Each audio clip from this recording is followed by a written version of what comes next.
Hi hello ನಮಸ್ಕಾರ ಸ್ನೇಹಿತರೆ, welcome back to my channel. ಇವತ್ತಿನ ವಿಡಿಯೋದಲ್ಲಿ ನಮ್ಮ ಬದಿಗೆ ಮಾಡುವಂಥ ಹಸಿ ಮಾವಿನಕಾಯಿ ಉಪ್ಪಿನಕಾಯಿ ಹೆಂಗೆ ಮಾಡ್ತಾರೋ ಅನ್ನೋದು ತೋರಿಸ್ಕೊಡ್ತೆ ಫ್ರೆಂಡ್ಸ್. ಇದು ಇನ್ಸ್ಟಂಟಾಗಿ ಮಾಡ್ಕೊಳ್ಳೋದು, ಹಾಗೆ ಇನ್ಸ್ಟಂಟಾಗಿ ನೆಕ್ಸ್ಟ್ ಡೇನೇ ತಿನ್ಬೋದು. ಅಂತೂ ಫ್ರೆಶ್ ಆಗಿ ಒಂದು 10-12 ಮಾವಿನಕಾಯಿ ಕೊಯ್ಕೊಂಡು ಬಂದರು.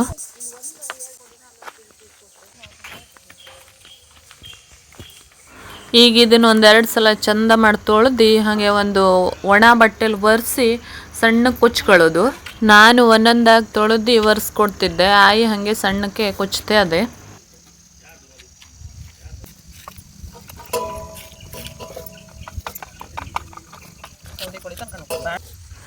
ನಾವು ಹಸಿ ಮಾವಿನಕಾಯಿ ಉಪ್ಪಿನಕಾಯಿ ಅರ್ಜೆಂಟಿಗೆ ಬೇಕಾದ್ರೆ ಯಾವಾಗೂ ಬೇಸಿಗೆಯಲ್ಲಿ ಮಾಡ್ಕೊಳ್ಳೋದು ಹೆಚ್ಚಾಗಿರ್ತದೆ. ಬೇಸಿಗೆ ಟೈಮಲ್ಲಿ ಎಂಥವ್ರು ಒಂದು ಫಂಕ್ಷನ್ ಬಂತು ಅಂದರೆ ಇದು ಹಸಿ ಮಾವಿನಕಾಯಿ ಉಪ್ಪಿನಕಾಯಿ ಇರ್ತದೆ ಹೆಚ್ಚಾಗಿ. ಇಲ್ಲಿ ನೋಡಿ ಫ್ರೆಂಡ್ಸ್, ನಾನು ಮಸಾಲೆ ಮಾಡ್ಕೊಳ್ಳೋಕ್ಕೆ ಒಂದೆರಡು ದೊಡ್ಡ ಚಮಚದಲ್ಲಿ 2 ಚಮಚ ಆಗುವಷ್ಟು ಮೆಂತೆ ಹಾಗೆ 2 ಚಮಚ ಆಗುವಷ್ಟು ಸಾಸಿವೆ ತಗೊಂಡಿದ್ದೆ. ಇದನ್ನು ಚಂದ ಹುರ್ಕೊಂಡು ಹಾಗೆ ಅದಕ್ಕೆ ಸ್ವಲ್ಪ ಮೆಣಸು, ಖಾರಕ್ಕೆ ಎಷ್ಟು ಬೇಕು ಅಷ್ಟು ಮೆಣಸು ಹಾಕಿ, ಬ್ಯಾಡಗಿ ಮೆಣಸು ತಗೊಂಡಿದ್ದೆ, ಬ್ಯಾಡಗಿ ಮೆಣಸು ಹಾಕಿ ತಿರ್ಸ್ಕೊಂಡ್ರೆ ಆಯಿತು. ಸ್ವಲ್ಪ ಬಿಸಿ ಮಾಡ್ಕೊಂಡ್ರೆ ಆಯಿತು. ಅದು ಬ್ಯಾಡಗಿ ಮೆಣಸು ಸ್ವಲ್ಪ ಬಿಸಿಲಲ್ಲಿಟ್ಟು ಗರ್ಗರಿ ಇದ್ದದ್ದೇ ಆಗಿತ್ತು, ಅದಕ್ಕಾಗಿ ಸ್ವಲ್ಪ ಹುರ್ಕೊಂಡಿದ್ದು ನಾನು.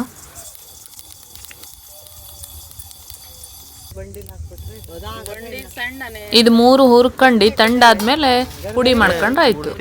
ಈ ಮಸಾಲೆ ಬೇಕಾದ್ರೆ ಹಿಂಗ್ ಹಾಕೊಳ್ಬೋದು. ನಾನು ಒಗ್ಗರಣೆಗಷ್ಟೇ ಹಿಂಗ್ ಹಾಕೊಳ್ತಿದ್ದೆ ಇಲ್ಲಿ.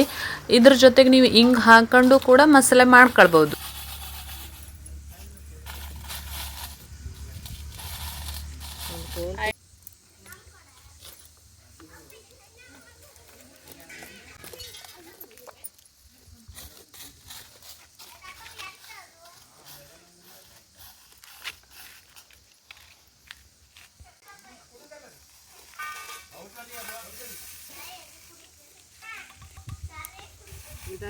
ಮಾವಿನಕಾಯಿ ಕಟ್ ಮಾಡೋದು ಮುಗಿತೇ ಬಂತು.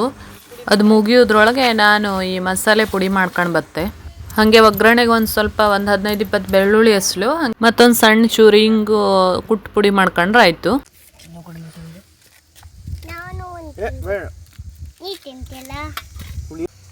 ಒಗ್ಗರಣೆ ರೆಡಿ ಮಾಡುವ. ಒಂದು ಒಗ್ಗರಣೆ ಪಾತ್ರೆಯಲ್ಲಿ ಸ್ವಲ್ಪ ಕೊಬ್ಬರಿ ಎಣ್ಣೆ ಹಾಕ್ತಿದ್ದೆ. ಯಾವ ಎಣ್ಣೆ ಬೇಕಾದರೂ ಹಾಕ್ಬೋದು ನೀವು. ನಾವು ಕಾಮನ್ನಾಗಿ ಎಲ್ಲದಕ್ಕೂ ಕೊಬ್ಬರಿ ಎಣ್ಣೆನೇ ಯೂಸ್ ಮಾಡೋದು. ಕೊಬ್ಬರಿ ಎಣ್ಣೆ, ಸಾಸಿವೆ, ಹಾಗೆ ಕುಟ್ಟು ಪುಡಿ ಮಾಡೋದು ಬೆಳ್ಳುಳ್ಳಿ, ಇಂಗು ಮತ್ತು ಬೆಳ್ಳುಳ್ಳಿ. ಅದರೊಟ್ಟಿಗೆ 1-2 ಕಡ್ಡಿ ಆಗುವಷ್ಟು ಫ್ರೆಶ್ ಕರ್ಬೇವಿನ ಎಲೆ ಹಾಕಬೇಕು. ಒಂಥರ ಒಳ್ಳೆ ಪರಿಮಳ ಬರ್ತದೆ. ಫ್ರೆಂಡ್ಸ್, ಈ ರೀತಿ ಉಪ್ಪಿನಕಾಯಿ ಯಾರಿಗೆಲ್ಲ ಇಷ್ಟ ಅಂತೇಳಿ ಕಮೆಂಟಲ್ಲಿ ಹೇಳಿ ಪ್ಲೀಸ್. ಎಂತಕ್ಕಂದರೆ ಮಿಡಿ ಉಪ್ಪಿನಕಾಯಿನಕ್ಕಿಂತ ಈ ಉಪ್ಪಿನಕಾಯಿ ಒಂಥರ ಡಿಫ್ರೆಂಟ್ ಟೇಸ್ಟು. ಸೀಸನಲ್ಲಿ ಮಾತ್ರ ಮಾಡ್ಕೊಳ್ಬೋದು ನಾವು. ಹಸಿ ಮಾವಿನಕಾಯಿ ಸಿಕ್ಕದವಾಗ ಅದು ಸ್ವಲ್ಪ ಹುಳಿ ಮಾವಿನಕಾಯಿ ಆಗಬೇಕು. ಹಾಗೆ ಫ್ರೆಂಡ್ಸ್, ನೀವು ಯಾರಾದರೂ ಹೊಸಬ್ರು ನನ್ನ ಚಾನಲ್ ನೋಡ್ತಿದ್ರೆ ಪ್ಲೀಸ್ ಸಬ್ಸ್ಕ್ರೈಬ್ ಮಾಡ್ಕೊಳ್ಳಿ. ಇದೇ ಥರ ಒಳ್ಳೊಳ್ಳೆ ಹಳ್ಳಿ ಸ್ಟೈಲ್ ಅಡುಗೆ ಜೊತೆ ನಿಮಗೆ ಸಿಗ್ತಾನೇ ಇರುತ್ತೆ. ಹಾಗೆ ನಿಮ್ಮ ಫ್ರೆಂಡ್ಸ್ಗೆಲ್ಲ ಈ ವಿಡಿಯೋನ ಶೇರ್ ಮಾಡೋದು ಮರಿಬೇಡಿ ಫ್ರೆಂಡ್ಸ್. ವಿಡಿಯೋ ನೋಡಿ ನಿಮ್ಗೆ ಏನು ಅನಿಸ್ತು ಅನ್ನೋದನ್ನು ಕಮೆಂಟಲ್ಲಿ ಹೇಳಿ. ಎಂತಕ್ಕಂದ್ರೆ ನಮಗೂ ಗೊತ್ತಾಗ್ತದೆ ಎಷ್ಟು ಜನ ನೋಡ್ತರು, ಏನೇನು ಅವ್ರಿಗೆ ಅನಿಸ್ತದೆ ಅನ್ನೋದು ಪ್ಲೀಸ್. ಹೀಗೆ ಕೊಚ್ಚಿಟ್ಟು ಮಾವಿನಕಾಯಿಗೆ ಎಷ್ಟು ಉಪ್ಪು ಬೇಕು ಅಷ್ಟು ಹಾಕಿ, ರುಚಿಗೆ ಎಷ್ಟು ಬೇಕು ಅಷ್ಟು, ಸ್ವಲ್ಪ ಜಾಸ್ತಿ ಉಪ್ಪೇ ಹಿಡಿಸ್ತದೆ ಇದಕ್ಕೆ, ಹುಳಿ ಮಾವಿನಕಾಯಿ ಅದಕ್ಕೆ. ಉಪ್ಪು ಹಾಕಿ ಮಸಾಲೆ ಪುಡಿ ರೆಡಿ ಮಾಡೋದು ಹಾಕಿ ಒಗ್ಗರಣೆ ಹಾಕಿ ಮಿಕ್ಸ್ ಮಾಡಿದ್ರೆ ಇನ್ಸ್ಟಂಟ್ ಮ್ಯಾಂಗೋ ಪಿಕಲ್ ರೆಡಿ.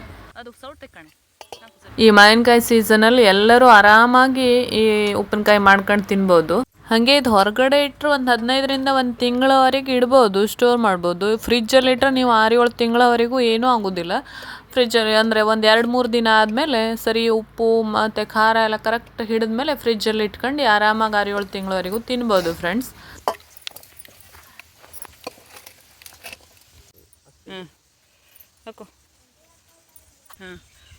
ನೋಡಿ ಎಷ್ಟು ಬೇಗ ಉಪ್ಪಿನಕಾಯಿ ರೆಡಿ ಮಾಡ್ಬೋದು ಅಂತೇಳಿ. ನಂಗಂತೂ ಬಾಯಲ್ಲಿ ನೀರು ಬರ್ತದೆ. ರೆಡಿ ಆದ ತಕ್ಷಣ ತಿನ್ನೋದೇ ಈಗ.